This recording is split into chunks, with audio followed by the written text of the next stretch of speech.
में घूमे थे, सेवा का जो काम है वो लगातार चला है, वो रुका नहीं है। और उस हाथ की वो हाथ तो काला हाथ है।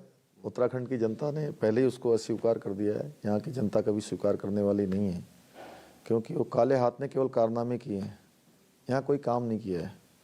और आज भी चुनाव के समय में भी वो कारनामों की तरफ बढ़ रहे हैं, तुष्टीकरण की ओर बढ़ रहे हैं। उन्होंने जहाँ एक तरफ मोदी जी के नेतृत्व में आज केदार बाबा का पुनर्निर्माण हो रहा है, बद्रीनाथ का मास्टर प्लान बन गया है, 400 करोड़ की योजनाओं का वहाँ पर निर्माण के कार्य शुरू होने हैं, मेडिकल कॉलेज बन रहे हैं, हमारे पिथौरागढ़ में मेडिकल कॉलेज बन रहा है, अल्मोड़ा में मेडिकल कॉलेज चालू हो गया है, रुद्रपुर में मेडिकल कॉलेज चालू हो गया है। तो ये क्या करके ये काम हो गया, आप कह रहे हैं उनके कारनामे, वो भी गंगा आरती तो कर रहे हैं।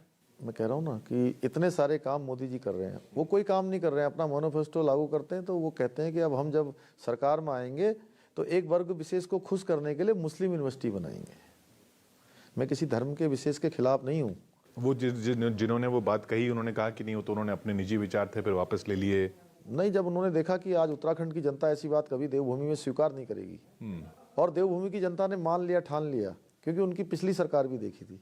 पिछली सरकार में भी उन्होंने जुमे की नमाज के लिए छुट्टी करी थी। सभी के लिए छुट्टी करनी चाहिए, मैं किसी के खिलाफ नहीं, मैंने पहले ही कहा। लेकिन केवल वोटों के लिए काम करना, और वो भी एक वर्ग विशेष के वोट लेने के लिए काम करना, ये कहीं ना कहीं प्रश्न चिन्ह खड़ा करता है। ये आपसे बार बार पूछा जाता है कि आप तीसरे मुख्यमंत्री रहे इस कार्यकाल के, नाइट वॉचमैन के तौर पर आए, अब स्थिति पहले से बेहतर क्यों है? एक साल से बेहतर क्यों मान रहे हैं आप? नहीं, हमारी सरकार ने बहुत अच्छा काम किया है, और मोदी जी के नेतृत्व में लगातार इतने सारे काम हुए हैं, मैंने अभी आपको बताए हैं जी। उत्तराखंड की देवतुल्य जनता जानती है, और मैंने भी अपने कार्यकाल में उन्हीं सभी कामों को आगे बढ़ाने की कोशिश की है, बहुत सारे फैसले लिए हैं। और आज मैं दावे के साथ कह सकता हूं कि हमने जो अब की बार नारा दिया है, अब की बार 60 पार, निश्चित रूप से, अप्रत्याशित रूप से 60 पार होने वाला है। एक साल पहले ये स्थिति थी? नहीं, शुरू से थी। भाजपा एक कैडर आधारित पार्टी है, और कैडर आधारित पार्टी में ठीक है, नेतृत्व तो बदलता रहता है और ड्राइवर चेंज होते रहते हैं, लेकिन गाड़ी चलती रहती है। तो ये गाड़ी चलती रहेगी, इसमें आगे अगली पारी में भी आप ही ड्राइवर होंगे, ये कैसे कहें?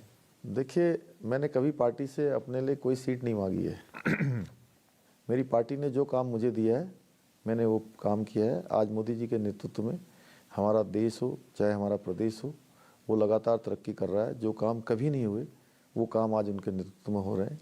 चेहरा तो आपका भी है मोदी जी के साथ पूरे चुनाव में? नहीं, पूरे चुनाव में मोदी जी ही सबसे बड़े चेहरे हैं, और देश का, उत्तराखंड का ही नहीं, उत्तराखंड तो उनका अपना राज्य है, जहाँ से मोदी जी को एक विशेष लगाव है। आज पूरे देश का कोई भी चुनाव होता है तो मोदी जी के चेहरे के बिना नहीं होता है। छोटा चुनाव भी होता है तो उसमें मोदी जी होते हैं, क्योंकि इतने काम उन्होंने कर दिए हैं कि कोई सेक्टर ऐसा बचा नहीं है जहाँ काम न हो। हरीश जी के साथ राहुल जी आ रहे हैं, वो चुनौती नहीं है? नहीं, राहुल जी का आना तो हमारे लिए बड़ा अच्छा है, शुभ रहता है। कैसे? वो अच्छी बातें बोलते हैं, वो सबको पता है। और हरीश जी? उनकी स्थिति कांग्रेस ने बड़ी खराब कर दी है, और कभी कभी मुझे लगता है कि उनकी पार्टी ने उनको एक तरह से फुटबॉल बना दिया। उनको जिस सीट से वो टिकट चाहते थे, 2 दिन तक टिकट दिया रामनगर सीट से, और 2 दिन बाद उन्हीं का टिकट बदल दिया जो सबके टिकट तय कर रहे थे। तो स्वयं अंदाजा लगा सकते होंगे कि वो अपनी फेसबुक पर लिख रहे थे कि मैं किसी भी कीमत पर रामनगर छोड़ के नहीं जाऊंगा, और उसके कुछ ही घंटों बाद उनको जो है वहां से लाल कुआं भेज दिया गया। तो लाल कुआं बेहतर है सीट उनके लिए, या आपके लिए मुश्किल है लाल कुआं में अब? नहीं, उनके लिए क्या बेहतर था वो तो वही जानते हैं। उनको, जब वो अगर बेहतर होता तो पहले ही लाल कुआं आते हो। जिनको उन्होंने टिकट दिया था वो भी खड़ी हैं चुनाव में। और झाड़ू आम आदमी पार्टी वो ताल ठोक रही है। उनका तो केवल एजेंडा चुनाव है। वो चुनाव के लिए पर्यटकों की तरह उत्तराखंड में आए हैं, और चुनाव के बाद चले जाएंगे। वो कह रहे हैं कोठियाल साहब ने इतने युवाओं के लिए इतना कुछ किया, गंगोत्री से जहां वो चुनाव लड़ रहे हैं। कोठियाल जी व्यक्तिगत रूप से अच्छे हैं, लेकिन जो पार्टी देश के लिए, समाज के लिए, जो सेना से सर्जिकल स्ट्राइक का हिसाब मांगती हो, दिल्ली में दंगे करवाती हो, तो उस पार्टी को उत्तराखंड के लोग यहाँ स्वीकार करने वाले नहीं। तो कोठियाल जी व्यक्तिगत रूप से अच्छे बता रहे हैं, आप रावत जी को अच्छा बता रहे हैं, उनकी पार्टियां खराब हैं। हाँ, वो जिन नीतियों में वो शामिल है, वो नीतियाँ पूरे देश की जनता मानती है, तभी तो देश के अंदर ये हाल हो रहा है। और आपके यहाँ से जो हरक सिंह जी गए उनसे नुकसान नहीं होगा जाने से? देखिए, हमारी पार्टी बहुत कैडर आधारित पार्टी है, कार्यकर्ताओं के आधार पर चलने वाली पार्टी है। और ये पिछली बातें हो गई हैं, अब नफ़ा नुकसान पीछे चला गया है, अब पार्टी की एक तरफा सरकार आ रही है।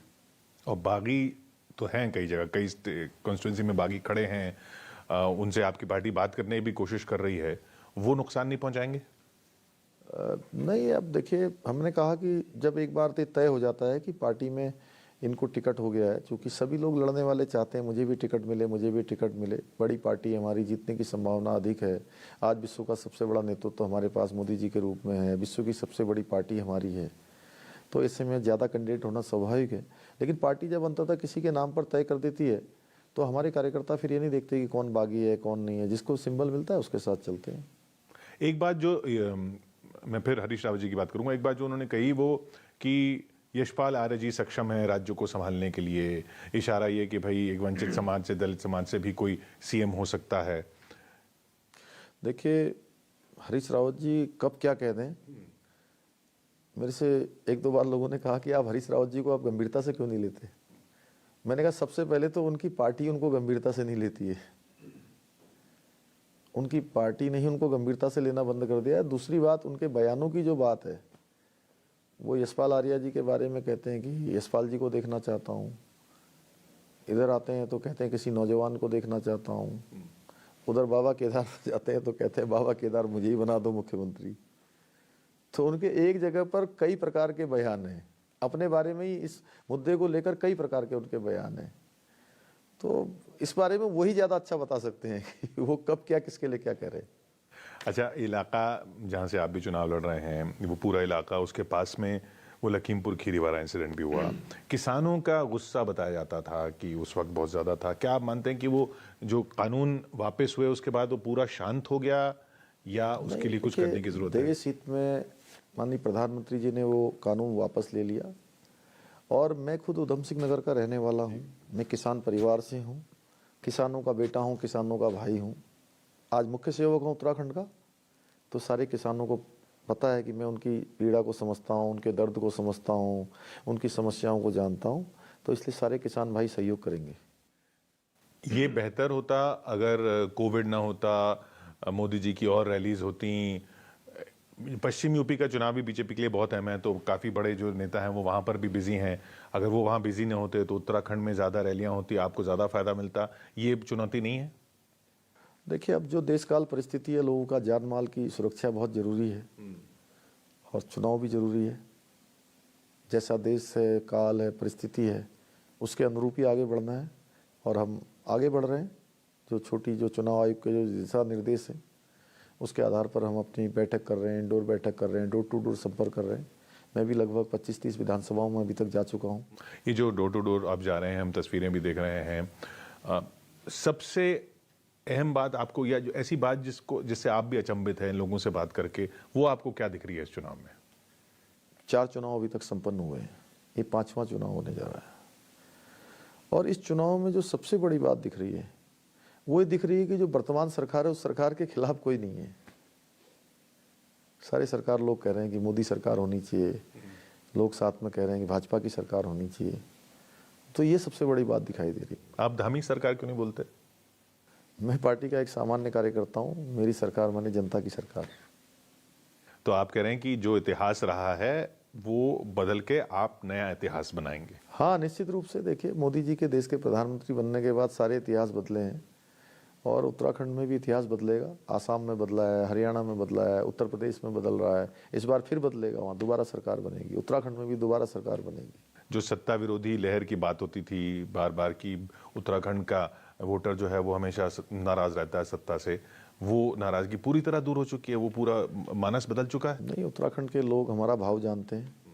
उन्होंने जैसे भक्त का भाव भगवान जानते हैं, वैसे हमारी देवतुल्य जनता हमारा भाव जानती है कि हम राज्य को कहाँ ले जाना चाहते हैं, राज्य के लिए क्या करना चाहते हैं, हमने किस प्रकार से काम किया है।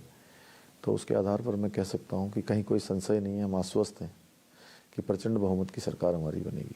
तो ये जो आम आदमी पार्टी वाले हैं ये आपको नुकसान पहुंचा रहे हैं। वोट अगर चलिए सीट ना जीते हैं, वोट जितने मिलेंगे वो आपके लेंगे, कांग्रेस के लेंगे, सत्ता विरोधी वोट लेंगे, कौन से वोट आम लेंगे? आदमी पार्टी वोट चाहे किसी का कांग्रेस का लेगी, भाजपा का लेगी, अलग बात है। आम आदमी पार्टी सबसे बड़ा नुकसान देश का कर रही है। ये पार्टी सबसे बड़ा नुकसान करने वाली पार्टी, देश का नुकसान करने वाली। किस लिहाज से? जो सर्जिकल स्ट्राइक का ही हिसाब मांगते हो, सेना से ही सबूत मांगने लगे। दिल्ली के दंगों को लोगों ने देखा है। उत्तराखंड की जनता राष्ट्रवादी है, यहाँ पर स्वाभिमानी लोग हैं, देश के साथ चलने वाले लोग हैं, सैनिक बाहुल्य हमारा प्रदेश है। चलिए, क्योंकि चुनाव का व्यस्त समय है और आपको भी निकलना है फिर प्रचार के लिए और अपनी बैठकों के लिए, तो ये 70 का आंकड़ा बहुत सिंपल है इस प्रदेश में, और जीत के लिए जहां 36 का आंकड़ा चाहिए हो और पार्टियों के अंदर अपने 36 के आंकड़े चल रहे हो, आपका आंकड़ा क्या है? आपकी नजर में कितनी सीटें जीत रहे हैं आप? वो आपने बोल दिया 60 पार। वो देखिए, वो नारा होता है, लोग कहते हैं वो तो नारा ही है। देखिए, अभी आप लोगों के सारे चैनलों पर महापोल एग्जिट पोल आए थे और मुझसे उन्होंने प्रश्न भी किया कि आप कह रहे हो 60 पार, लेकिन ये तो कोई 46 बता रहा है, कोई 47 बता रहा है, कोई 42 बता रहा है, कोई 50 भी बता रहा है, 48-50। मैंने कहा अभी चुनाव में जब जिस दिन महापोल आया था तब से चुनाव के ठीक 25 दिन बचे हुए थे। मैंने कहा ये 25 दिन पहले का महापोल है आपका, हो सकता है आपने ये 2-4-5 दिन पहले कर लिया हुआ है, 1 महीने पहले का। जिस दिन मैं बना था, मैंने शपथ ली थी, लोग कहते थे 15 सीटें आएंगी। 1 महीने बाद कहने लगे 25 हो गई हैं। 4 महीने बाद कहने लगे 35 से 40 पर आप लोग पहुंच रहे हैं। मैंने कहा अब आकर जब ये 5 महीने का कालखंड पूरा हो रहा है तो कह रहे हैं 45 से 50, 40 से 50।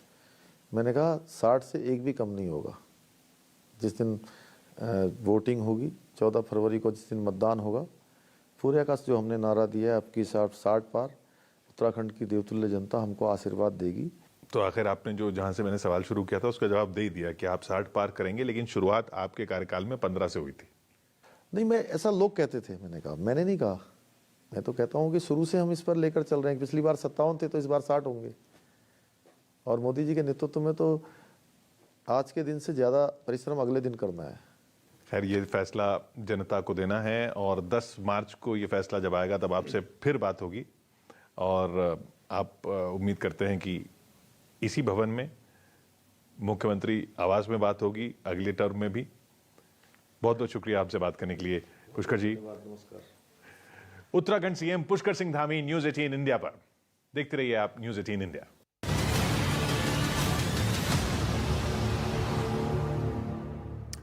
तो बड़ी खबर न्यूज 18 से बातचीत में उत्तराखंड के मुख्यमंत्री पुष्कर सिंह धामी ने दावा किया है कि बीजेपी आत्मनिर्भर उत्तराखंड बनाएगी। साथ ही उन्होंने कांग्रेस पर जमकर हमला बोला। उन्होंने कहा कि कांग्रेस आएगी तो तुष्टीकरण करेगी। इसके अलावा उन्होंने दावा किया कि कांग्रेस आएगी तो मुस्लिम यूनिवर्सिटी बनाएगी। पुष्कर सिंह धामी के मुताबिक कांग्रेस की कोशिश हमेशा एक वर्ग को खुश करने की हो रही है। उन्होंने ये बताया कि कांग्रेस सरकार ने ही जुमे की नमाज की छुट्टी दी थी। तो पुष्कर सिंह धामी, जिन्होंने न्यूज 18 से बातचीत के दौरान